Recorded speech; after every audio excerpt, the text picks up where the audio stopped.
Sexta-feira, lição 4, edificando a igreja mediante os dons. 1 Coríntios capítulo 14, versículo de número 12. Assim também vós, como desejais dons espirituais, procurai sobejar neles para a edificação da igreja. Então, meus irmãos, continuando nossa reflexão, nossa leitura diária, hoje, sexta-feira, e domingo estaremos estudando acerca dos dons de poder. O pastor Linaldo Renovato nos fala aqui sobre edificando a igreja mediante os dons, usando o texto base de 1 Coríntios 14 e o versículo 12. Eu não vou explicar o contexto deste texto, porque semanas atrás já falamos acerca disso. Só você pesquisar aí na playlist acerca do propósito dos dons, edificando a igreja com os dons espirituais, também buscando, os melhores dons. São temas relacionados a 1 Coríntios capítulo 14. Mas vamos falar dos dons que está proposto na nossa lição para domingo, que é acerca dos dons de poder, os dons espirituais que evidenciam o poder de Deus, que são a fé, o dom de fé, os dons de curar e os dons de operação de maravilhas. E nós sabemos que esses dons ainda estão operantes na igreja ainda hoje, nos dias atuais. Talvez não com tanta evidência como outrora, mas o mesmo Jesus que operou no passado ainda continua operando no presente. Não é porque eu não estou vendo ou vivenciando, por exemplo, operação de maravilhas nos dias atuais, não quer dizer que este dom cessou. Já falamos aqui, por exemplo, sobre sinais e prodígios que são muito evidentes na vida dos missionários que saem para pregar a palavra de Deus, onde o evangelho não é muito conhecido, onde o evangelho não tem, vamos dizer assim, muita abertura, não tem muita receptividade. Então, os sinais e prodígios evidenciam o evangelho, evidenciam a manifestação de Deus, evidenciam que Cristo, de fato, é o Filho de Deus e que aquilo que o missionário está pregando, de fato, é a verdade, é a palavra de Deus. Então, partindo desse princípio, é onde que a igreja reformada, a igreja tradicional, que prega a cessação dos dons, eles acabam incorrendo num grande erro. Porque eles não veem isso em suas igrejas, logo eles julgam que isso cessou. E isso é um engano.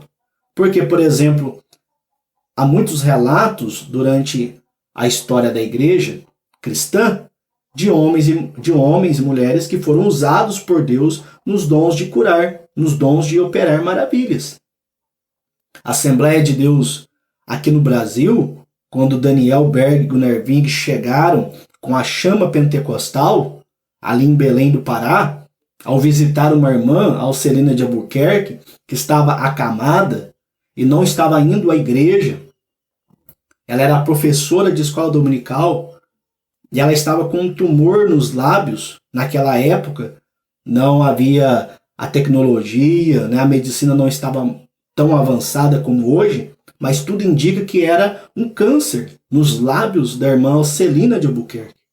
E os missionários ali chegaram, pregaram o evangelho, fizeram um culto na casa daquela irmã, oraram por ela e no outro dia ela já estava de pé. No outro dia ela já estava curada para a glória de Deus. Eu mesmo, na minha vida, durante meu ministério, Deus tem operado, eu tenho visto dons de curar, tenho visto operação de maravilhas. Tanto eu sendo usado por Deus, como também no decorrer da minha trajetória. Tenho visto, já vivi curas de enfermidades por pessoas que têm o dom de curar. Outra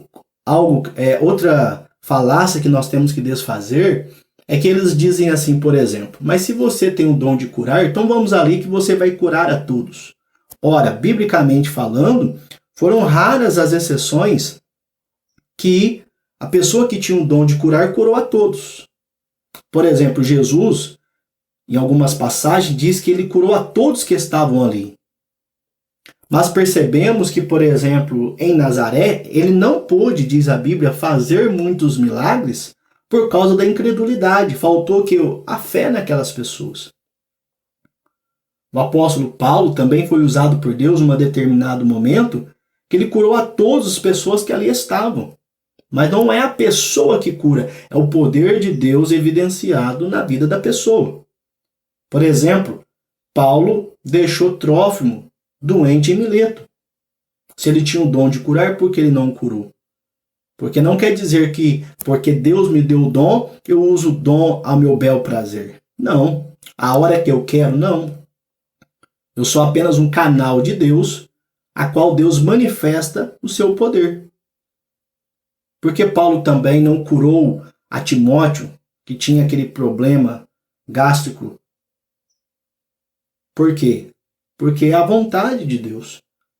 Ele até orienta Timóteo pôr um pouco de vinho na água para quebrar, ali aquelas moléculas, aquela acidez que prejudicava o estômago de Timóteo. Então perceba, meus irmãos, que não é porque Deus me deu um dom que eu vou usar o meu prazer a hora que eu quero, não. É a hora que Deus quer me usar. É a hora que Deus quer evidenciar isso através da minha vida.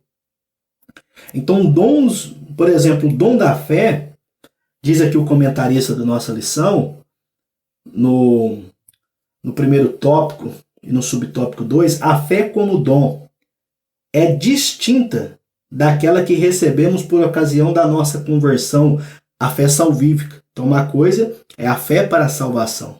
Outra coisa é a fé como dom. Igualmente, se distingue da fé evidenciada como fruto do Espírito.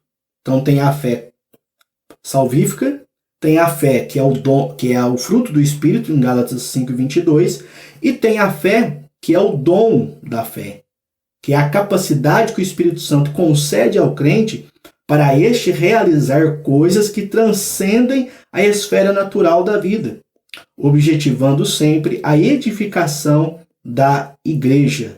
De acordo com o teólogo Stanley Orton, esse dom é uma fé milagrosa para uma situação ou oportunidade especial. Então, o dom da fé se evidencia numa situação ou numa oportunidade especial. A pessoa que crê que Deus pode operar aquilo e não duvida de maneira alguma no seu coração. Então, isso é o dom da fé. A pessoa crê, a pessoa acredita, a pessoa é capacitada por Deus a crer que Deus vai operar o sobrenatural naquele momento, e isso não fica nenhuma sombra de dúvida no seu coração, por mais improvável que a situação esteja, por mais impossível que a situação pareça estar. Mas através do dom da fé, ela crê, ela acredita que Deus vai operar, que Deus vai fazer. E Deus até lhe mostra, Deus vai curar agora, Deus vai operar agora. E realmente acontece. Por quê? Mérito da pessoa? Não. É dom de Deus, é o dom da fé dada à sua igreja. Também nós temos os dons de curar. Nós temos aqui no tópico 2 e no subtópico 3 o comentário, a necessidade desses dons. Os dons de curar são necessários à igreja na atualidade. No mundo incrédulo em que a medicina se desenvolve rapidamente, o ser humano pensa que pode superar a Deus. A humanidade precisa compreender a sua limitação e convencer-se da sublime realidade de um Deus todo-poderoso que, em sua misericórdia e amor, concedia sabedoria a homens e mulheres para multiplicar o conhecimento da medicina, visando o bem-estar de todos. Quanto aos dons de curas, são manifestações de poder sobrenatural que o Espírito Santo colocou à disposição da Igreja de Cristo para que a humanidade reconheça que Deus tem o poder de sanar todas as doenças. Louvado seja Deus! Então, já que estamos falando edificando a igreja mediante os dons, eis aí um dom para nós buscarmos de Deus. Senhor, me conceda o dom de curar. Senhor, eu quero ser um instrumento do Senhor para orar para os enfermos e os enfermos serem curados. Na atualidade que nós estamos hoje, com tantas aflições, com tantos problemas, com tantas enfermidades, com tantas pessoas sofrendo, Deus pode nos usar para orar para as pessoas e elas receberem a cura no nome de Jesus. E também o dom de operação de maravilhas. São obras extraordinárias além do poder humano, além da capacidade humana.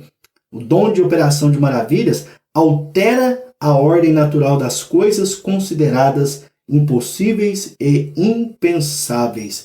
E aqui ele dá vários exemplos bíblicos e também dá uma palavra de instrução acerca da distorção dos usos dos dons de curar e de operação de maravilhas, que não é para o ego da pessoa, não é para o deleite da pessoa, não é para a promoção daquele que está sendo usado por Deus, mas tudo tem que voltar, tudo tem que manifestar e evidenciar a glória de Deus. Deus ainda usa seus servos para operação de maravilhas, para curar os enfermos, e para isso ele dá o dom da fé. Que Deus em Cristo te abençoe. Fique na paz do Senhor Jesus.